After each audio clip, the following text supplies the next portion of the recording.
Hey everyone, Bandit here. If I were to say the words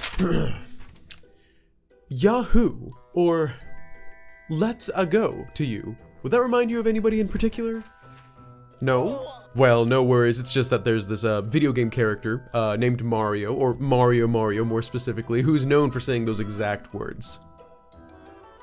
He's also the most popular video game character of all time. If Mario is known for doing one thing, it's jumping. Heck, his original name before he was known as Mario was Jumpman, back when he was busy battling giant apes instead of giant fire-breathing turtles. And if Mario's jumping is known for one other thing, it's jumping into and hitting blocks. I mean, brick blocks, question mark blocks, invisible blocks, indestructible blocks, you name it, it's probably a block somewhere in the Mario universe. But what if I told you that for the past 35 years of players getting to gleefully jump into blocks and break them or collect coins and whatnot, there has been a dark, sinister meaning behind it this entire time. I mean, of course, the Mario universe is a fictional one that takes place with fictional rules that enables things like blocks to be floating around in the sky, but even within this fictional universe, there are certain things that have explanations that have long since been hidden from the public eye due to their dark nature. And I'm not even exaggerating. Just watch the video, you'll see what I mean. Some of you that have been in the Mario theory realm for a while may remember a theory going around several years ago on places like Reddit that detailed a dark secret behind the coins in Mario games. And to be honest with you, since this theory is going to cover a game franchise that's well over 3 decades old, there's probably a pretty good possibility that this is going to be information you may have heard of before. But this was all new to me, and I'm at the ripe old age of 20-something, so I'm hoping it's new to most of you too. This theory encompasses the old Reddit one, but branches out even further. To set the stage for our speculation, let's talk about a long-forgotten piece of Mario lore regarding everyone's favorite fire-breathing Koopa. Bowser's always going...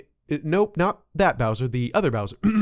Bowser's always going around messing stuff up that Mario and company have to fix, right? Be it stealing princesses or otherwise destroying the land. But have you ever thought about what exactly it is that makes Bowser so special and gives him some pretty supernatural powers? Well, as far as his size and shape of his face is concerned, that's something that probably should be covered in another theory, but let's focus on his supernatural powers for now. In addition to fire breath, the big baddie's been shown being able to fly, fabricate powerful lightning, and even teleport, not to mention his immense amounts of strength and stamina. Clearly, he has access to some sort of magical powers. The question is, what are they? Well, let me read to you a little snippet from the game manual of the original Super Mario Bros. It reads, "One day, the kingdom of the peaceful mushroom people was invaded by the Koopa, a tribe of turtles famous for their black magic." Black magic, like straight up witchcraft. And obviously, the Koopa tribe has a leader, also known as the Koopa King, also known as Bowser. So there you have it, Bowser has these abilities because he practices black magic, but it gets even weirder. Remember all those blocks in the games? I mean, how could you forget? Check this out. The quiet, peace-loving mushroom people were turned into mere stones, bricks, and even field horsehair plants, and the Mushroom Kingdom fell into ruin. Well, that's pretty straightforward. It even says on page 8 that you can come across, quote, mushrooms that have been turned into bricks directly. Through dark magic, Bowser was able to create all the blocks you see in Super Mario games. Specifically, the stones Mario runs on in Super Mario Bros., which we know are stone because they're brown and cracked in contrast heavily with the green, assumedly grassy hills in the background, the bricks that Mario can jump into or on top of, and field horsehair plants, which, are these things, that thing. Right there, I guess. I don't know what that is. Why Bowser would do this to the people of the Mushroom Kingdom, I'm not sure. Maybe it was a creative attempt at thinning their numbers or something, I guess. Although a lot of them end up helping Mario in the long run with power-ups and stuff like that, so I'm not sure that one was thought out too well, Mr. Koopa. And he keeps doing it every time he threatens the peace of the Mushroom Kingdom. But speaking of power-ups, things are about to get even weirder, believe it or not. See, as it's been theorized before on the web, like I mentioned earlier, since we know now that there's a pretty dark backstory behind all the magical floating bricks in Mario games, the next natural question we have to ask is, what is up with what comes out of the bricks? In Super Mario Bros. Games, the coins that our plump plumber collects aren't used for,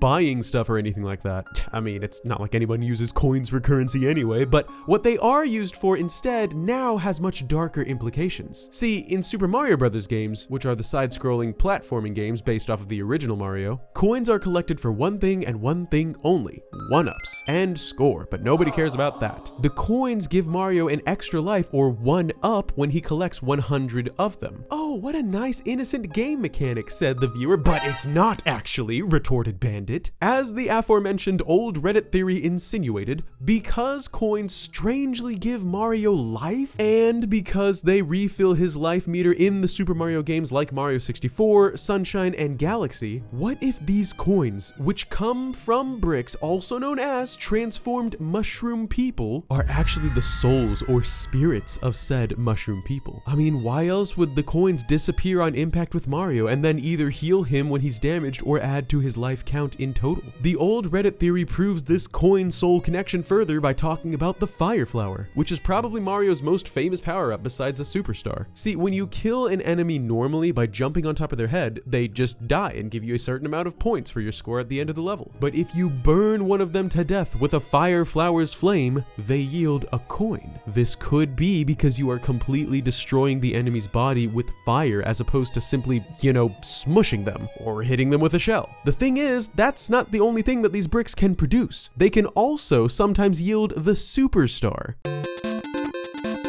which is a famous power-up that gives Mario invincibility for a short amount of time, something that, again, affects Mario's life force directly. This may happen when multiple souls of mushroom people are bound to the same brick, and if these brick drops don't prove the connection yet, they also drop some straight-up mushrooms as power-ups. Hint, hint, like the green 1-up mushroom, which directly adds to Mario's life count, instead of having to collect 100 coins. Or the red magic mushroom, which turns little Mario into Super Mario. Guys, honestly, most of this video isn't even a theory, it's just confirmed material. The only part that's speculative is whether or not the coins and mushroom power-ups and superstars are the souls of the mushroom people that were trapped inside the blocks, which in my opinion is pretty darn believable at this point.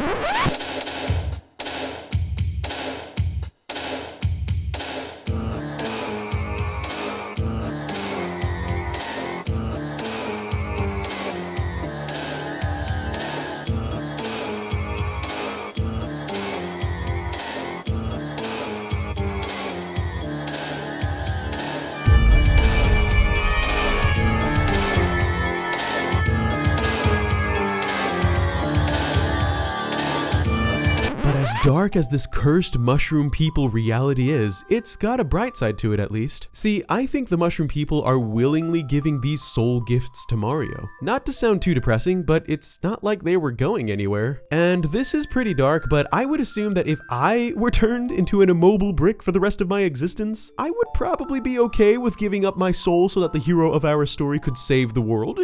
Probably. I mean, I guess it depends on what kind of setup I had in my flying mini brick room. Ultimately, their souls were used by Mario to defeat Bowser and release Princess Peach back into the Mushroom Kingdom, who, according to the manual, is the only one who can return the mushroom people back to normal. Which is great, but unless she can create souls as well as remove the transformation black magic, it looks like some of the brave mushrooms that gave their souls to Mario won't be coming back anytime soon. But that's just my theory. What did you guys think? Are coins and power-ups the souls of the trapped mushroom people from inside the bricks? Or are they something else, like the left behind good magic of Princess Peach? Let me know in the comments below. Also, thank you so much for watching. If you would, please consider leaving a like on the video if you liked the video to get it spread around on YouTube and help grow the channel a bit. And subscribe if you haven't already for much more awesome Nintendo deep dives to come. And let me know in the comments below if you'd like to see more Super Mario theories, as that is another franchise that I love dearly. As do, I'm sure, a lot of you. As always, huge thanks to my Bandit crew who make my day every single day. If you're interested in helping these videos get made and keeping old Bandit doing Bandit things, feel free to click that join button located below or follow the links in the description for my Patreon or merch pages. That's all I've got for this one, so as always, I hope you have a wonderful rest of your day. This is Mass Nintendo Bandit, looking forward to seeing you in the next one, and signing out. Peace!